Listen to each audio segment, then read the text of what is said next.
This is the story.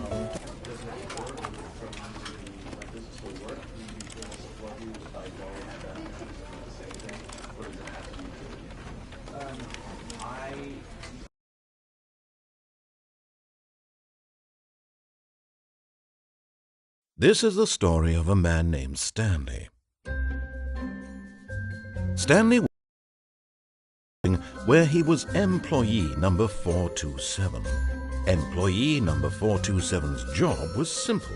He sat at his desk in room 427 and he pushed buttons on a keyboard. Orders came to him through a monitor on his desk, telling him what buttons to push, how long to push them, and in what order. This is what employee 427 did every day of every month of every year.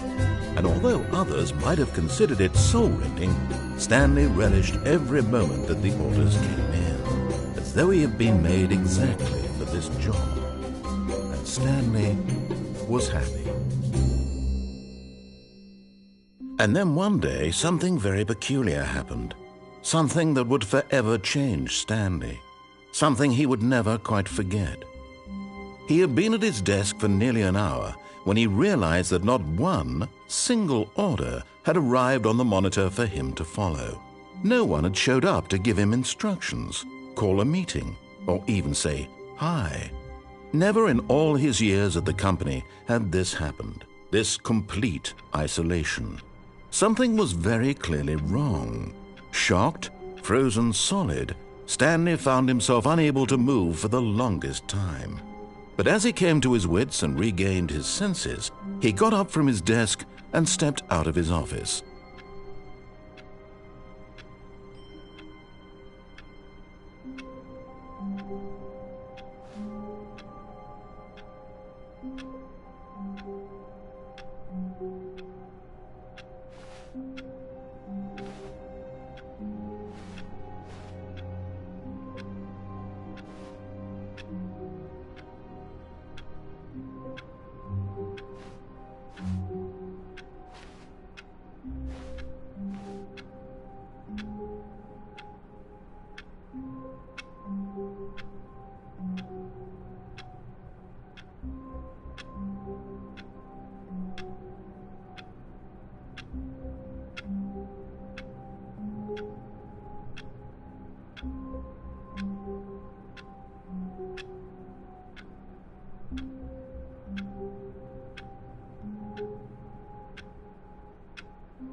All of his co-workers were gone. What could it mean? Stanley decided to go to the meeting room. Perhaps he had simply missed a memo.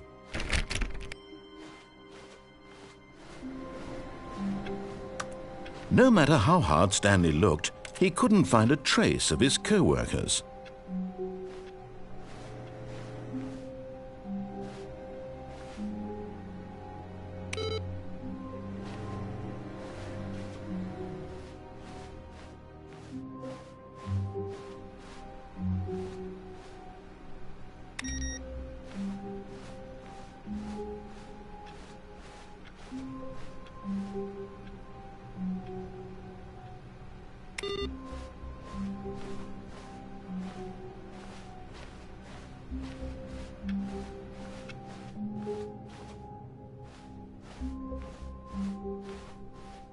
When Stanley came to a set of 2 open doors, he entered the door on his left.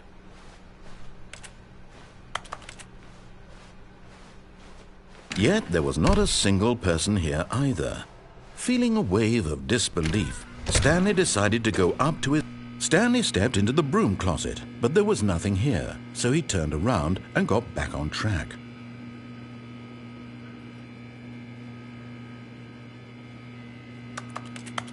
There was nothing here, no choice to make, no path to follow, just an empty broom closet. No reason to still be here. Coming to a staircase, Stanley walked upstairs to his boss's office.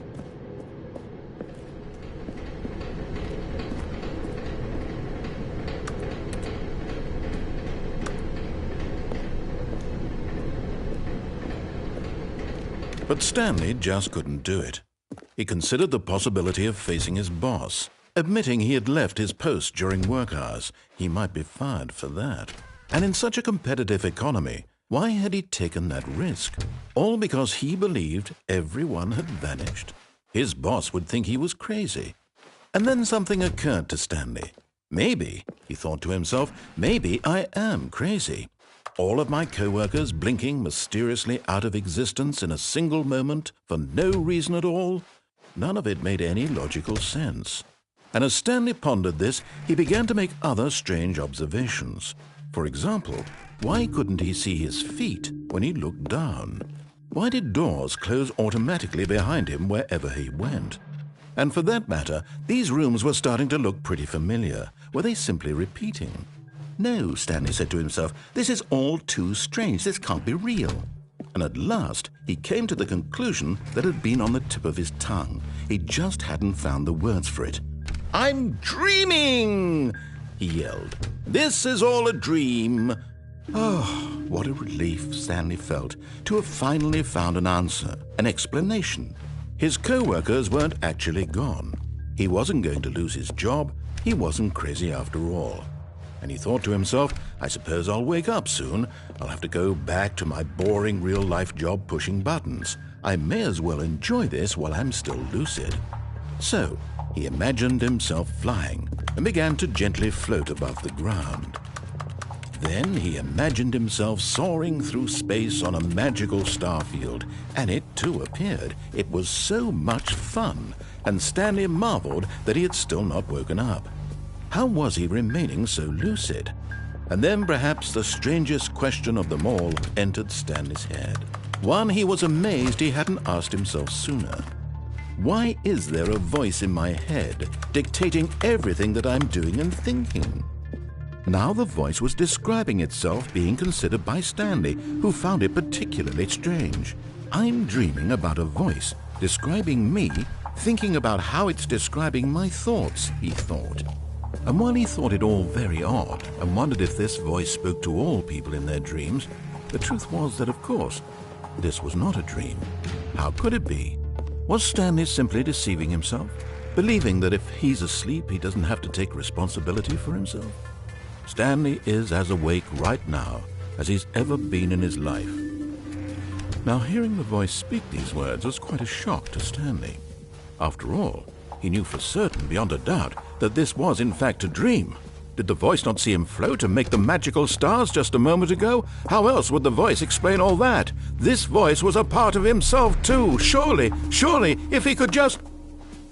He would prove it. He would prove that he was in control, that this was a dream. So he closed his eyes gently, and he invited himself to wake up. He felt the cool weight of the blanket on his skin, the press of the mattress on his back, the fresh air of a world outside this one. Let me wake up, he thought to himself. I'm through with this dream. I wish it to be over. Let me go back to my job.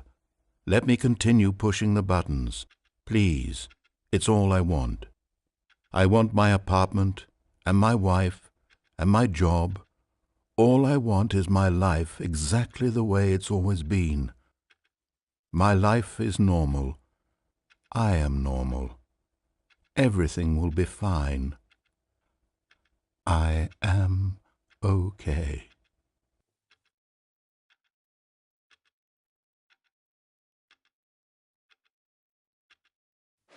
Stanley began screaming. Please, someone, wake me up. My name is Stanley. I have a boss. I have an office. I am real. Please, just someone tell me I am real. I must be real. I must be. Can anyone hear my voice? Who am I? Who am I? And everything went black.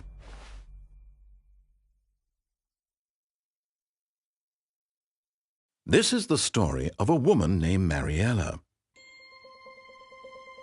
Mariella woke up on a day like any other. She arose, got dressed, gathered her belongings, and walked to her place of work. But on this particular day, her walk was interrupted by the body of a man who had stumbled through town talking and screaming to himself, and then collapsed dead on the sidewalk. And although she would soon turn to go call for an ambulance, for just a few brief moments she considered the strange man. He was obviously crazy. This much she knew. Everyone knows what crazy people look like. And in that moment, she thought to herself how lucky she was to be normal. I am sane. I am in control of my mind. I know what is real and what isn't. It was comforting to think this, and in a certain way, seeing this man made her feel better. But then she remembered the meeting she had scheduled for that day. The very important people whose impressions of her would affect her career, and by extension, the rest of her life. She had no time for this, so it was only a moment that she stood there, staring down at the body. And then she turned and ran.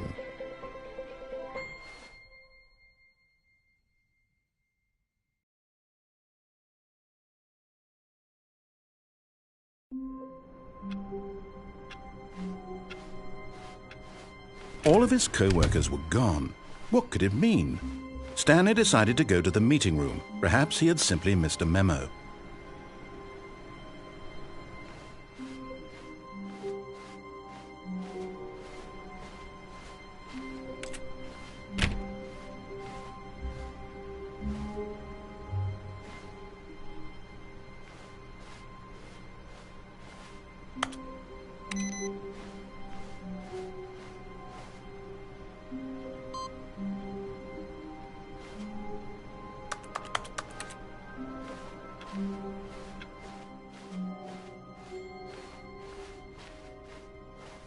When Stanley came to a set of 2 open doors, he entered the door on his left.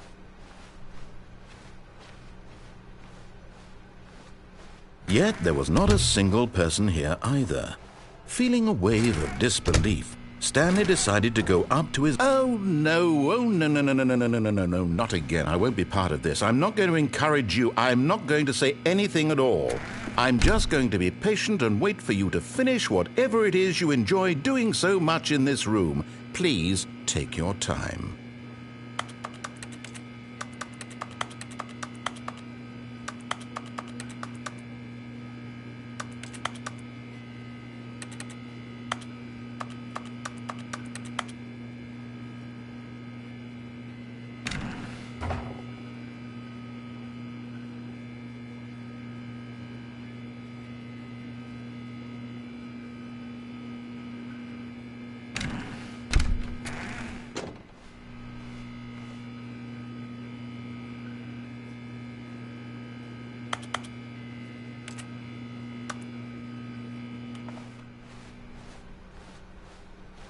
Coming to a staircase, Stanley walked upstairs to his boss's office.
Stepping into his manager's office, Stanley was once again stunned to discover not an indication of any human life.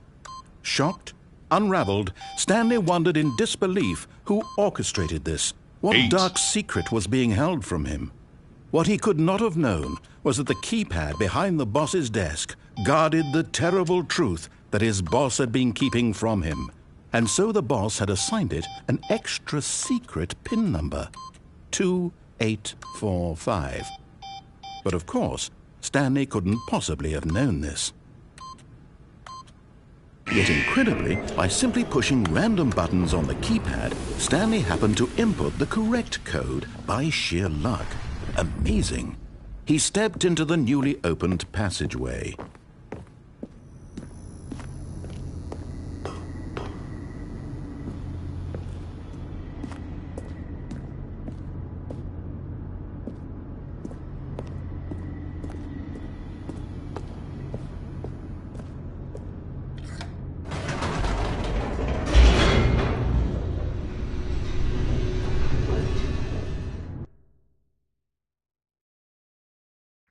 Descending deeper into the building, Stanley realized he felt a bit peculiar. It was a stirring of emotion in his chest, as though he felt more free to think for himself, to question the nature of his job. Why did he feel this now, when for years it had never occurred to him? This question would not go unanswered for long. Stanley walked straight ahead through the large door that read Mind Control Facility.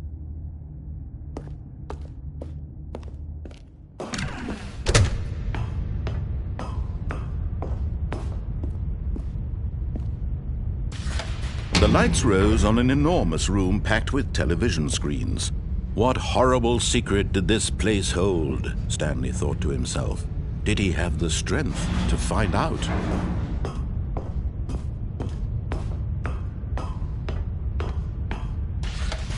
Now the monitors jumped to life, their true nature revealed. Each bore the number of an employee in the building, Stanley's co-workers.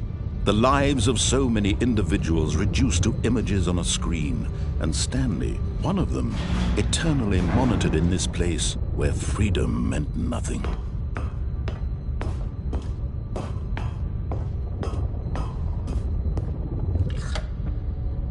This mind control facility, it was too horrible to believe. It couldn't be true. Had Stanley really been under someone's control all this time? Was this the only reason he was happy with his boring job? That his emotions had been manipulated to accept it blindly? No, he refused to believe it. He couldn't accept it. His own life in someone else's control? Never! It was unthinkable. Wasn't it? Was it even possible? Had he truly spent his entire life utterly utterly blind to the world? But here was the proof, the heart of the operation. Controls labeled with emotions, happy or sad or content. Walking, eating, working, all of it monitored and commanded from this very place. And as the cold reality of his past began to sink in, Stanley decided that this machinery would never again exert its terrible power over another human life. For he would dismantle the controls once and for all.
And when at last he found the source,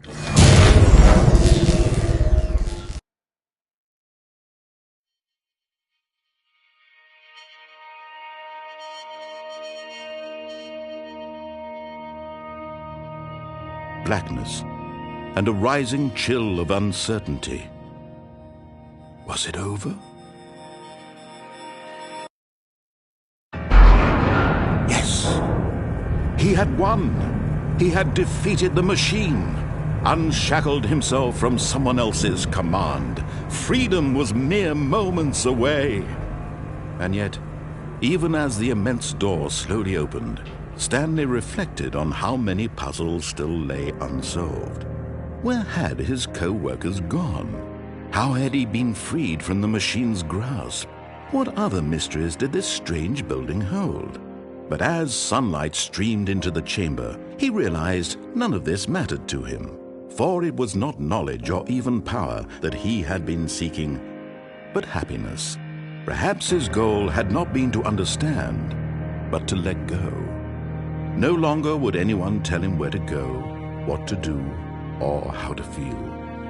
Whatever life he lives, it will be his. And that was all he needed to know. It was perhaps the only thing worth knowing. Stanley stepped through the open door.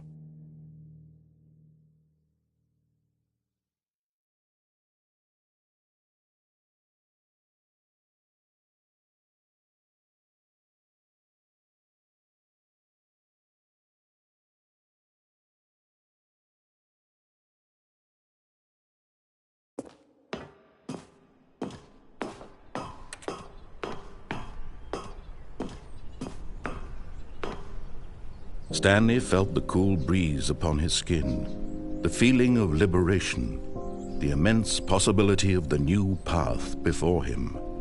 This was exactly the way, right now, that things were meant to happen. And Stanley was happy.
All of his co-workers were gone.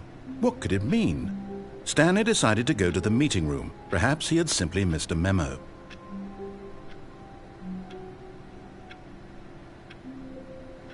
No matter how hard Stanley looked, he couldn't find a trace of his co-workers. Stanley went around touching every little thing in the office, but it didn't make a single difference, nor did it advance the story in any way.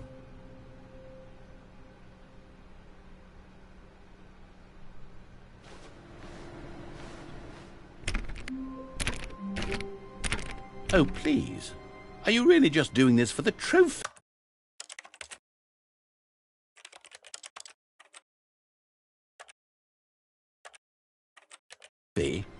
Click a door 5 times? Is that all you think a trophy is worth? No. I can't just give these merits away for such little effort. A measly 5 clicks? Now, suppose you were to click the door 20 times. I would say that's the kind of effort that warrants recognition. I have to say, I'm still not feeling the satisfaction of witnessing true effort for a noble cause. Perhaps 50 clicks will do it. Yes, almost certainly 50 clicks.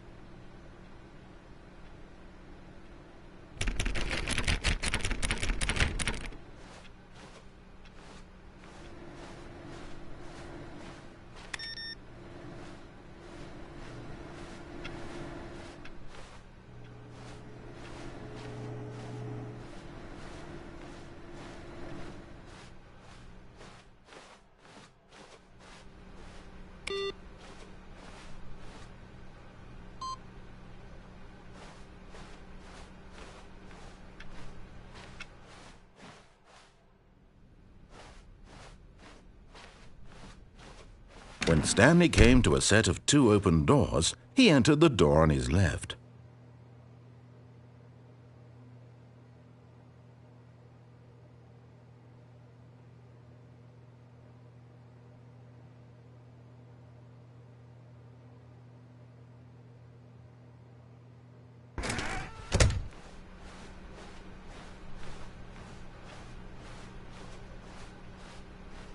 Yet there was not a single person here either. Feeling a wave of disbelief, Stanley decided to go up to his boss's office, hoping he might find an answer there.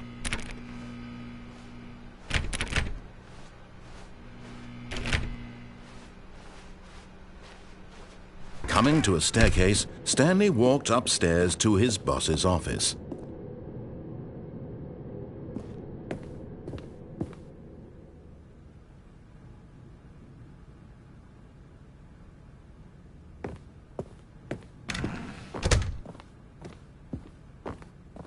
Stepping into his manager's office, Stanley was once again stunned to discover not an indication of any human life.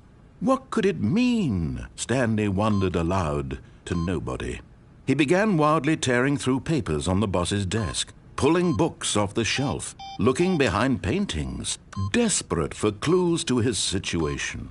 But his attention was caught by a keypad behind the boss's desk. What could its purpose be? In fact, this keypad guarded the terrible secret that lay buried below his feet. And so the boss had assigned it an extra secret PIN number, 2845. But of course, Stanley couldn't possibly have known this. Yet incredibly, by simply pushing random buttons on the keypad, Stanley happened to input the correct code by sheer luck. Amazing! He stepped into the newly opened passageway.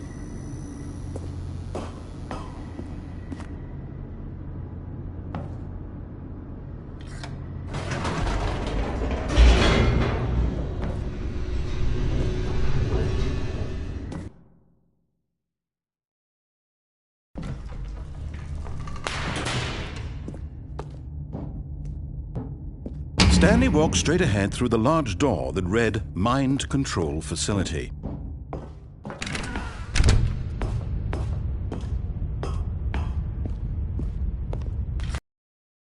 It was on an enormous room packed with television screens. What horrible secret did this place hold? Stanley thought to himself. did he have the strength to find out?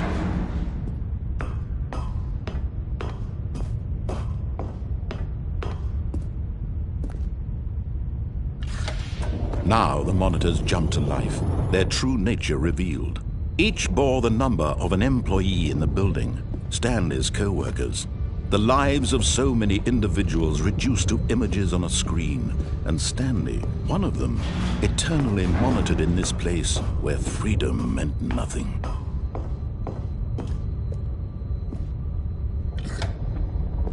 This mind control facility, it was too horrible to believe. It couldn't be true. Had Stanley really been under someone's control all this time?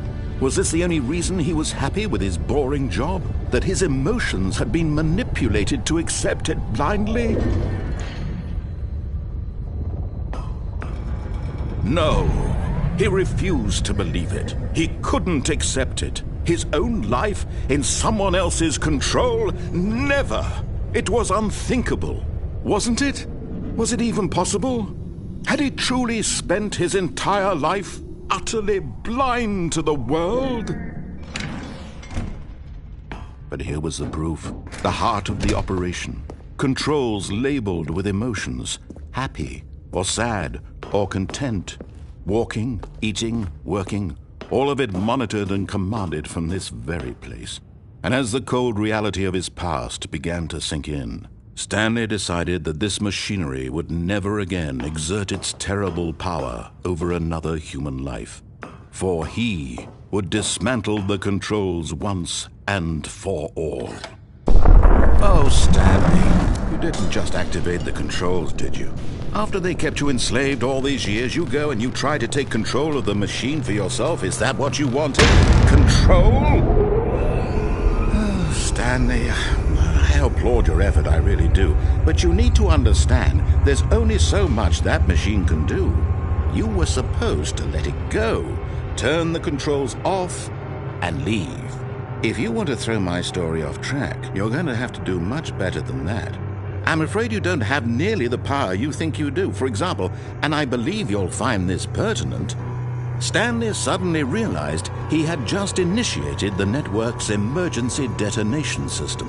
In the event that this machine is activated without proper DNA identification, nuclear detonators are set to explode, eliminating the entire complex. How long until detonation then? Let's say, 2 minutes. Now this is making things a little more fun, isn't it, Stanley?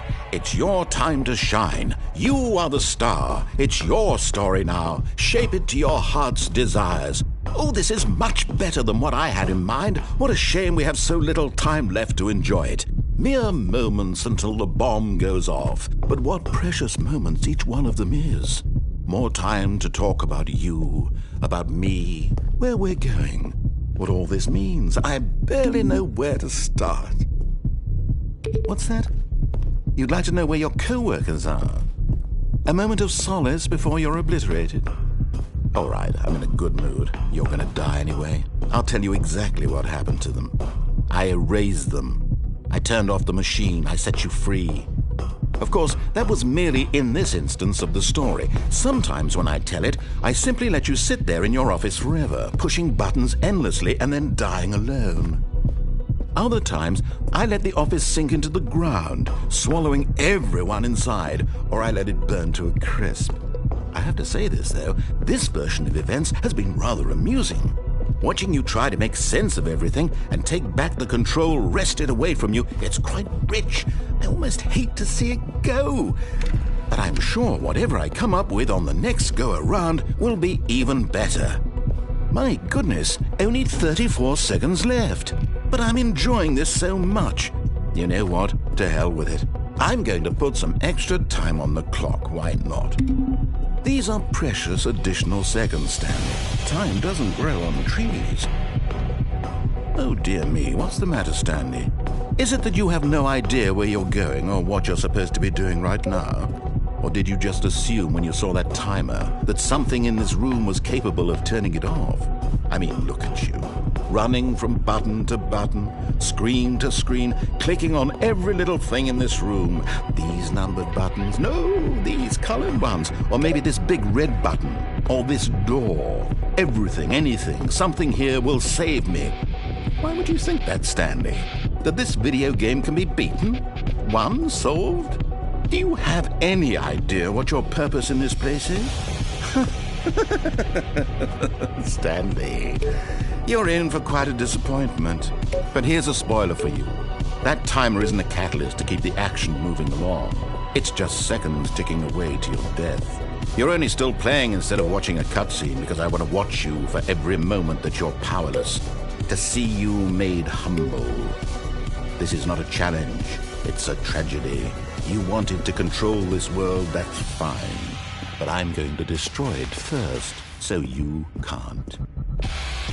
Take a look at the clock, Stanley. That's 30 seconds you have left to struggle.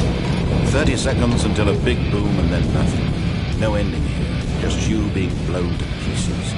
Will you cling desperately to your frail life, or will you let it go peacefully? Another choice. Make it count, or don't. It's all the same to me, all a part of the joke. And believe me, I will be laughing at every second of your inevitable life from the moment we fade in until the moment I say, happily ever after.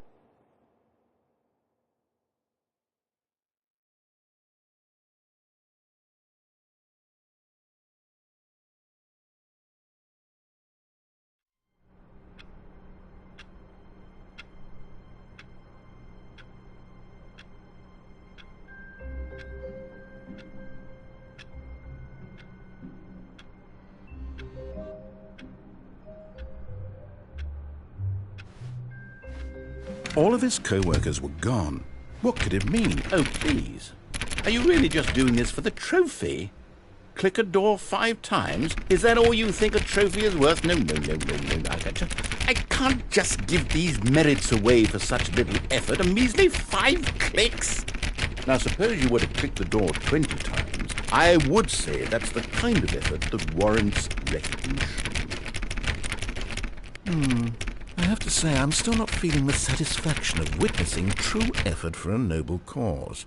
Perhaps 50 clicks will do it. Yes, almost certainly 50 clicks.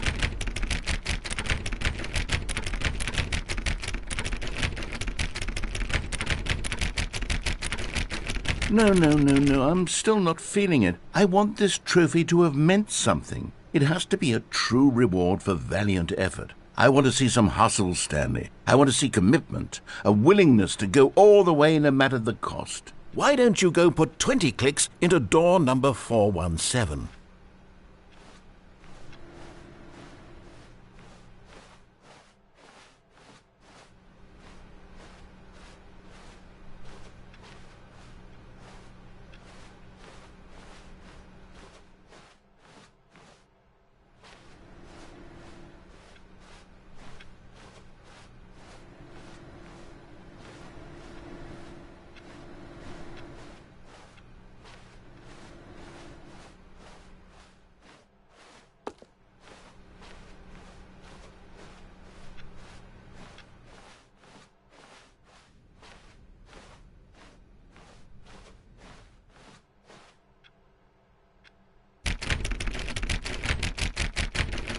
Oh, great. Now, go click a few times on door 437.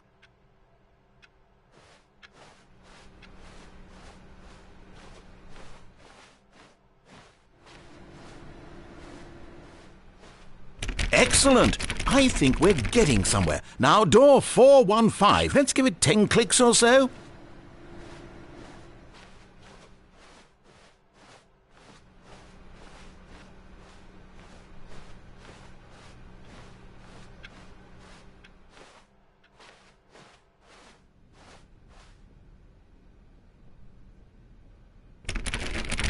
Now, back to door number 437.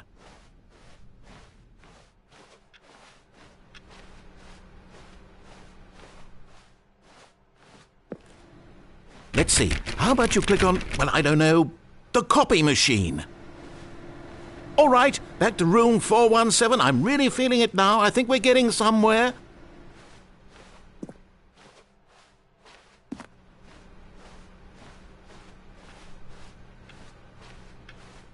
Okay, now go climb on employee 419's desk.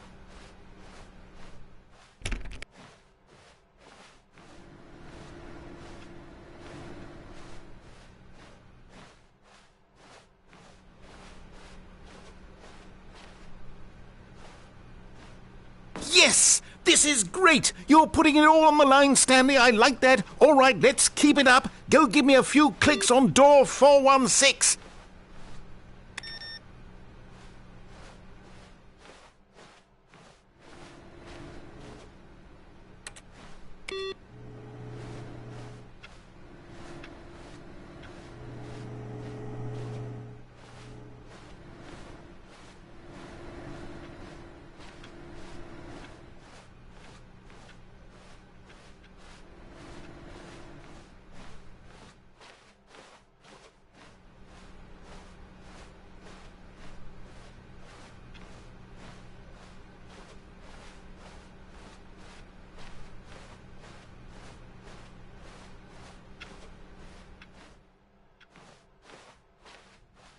We've almost got it! Now the copy machine, do that one again!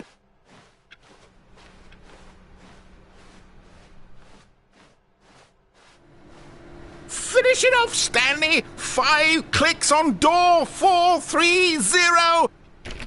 Yes! We did it! Oh, wow. That felt amazing. Oh, you really earned it, Stanley. Nothing could hold you back. Yes, I'm very proud of how far we've come today.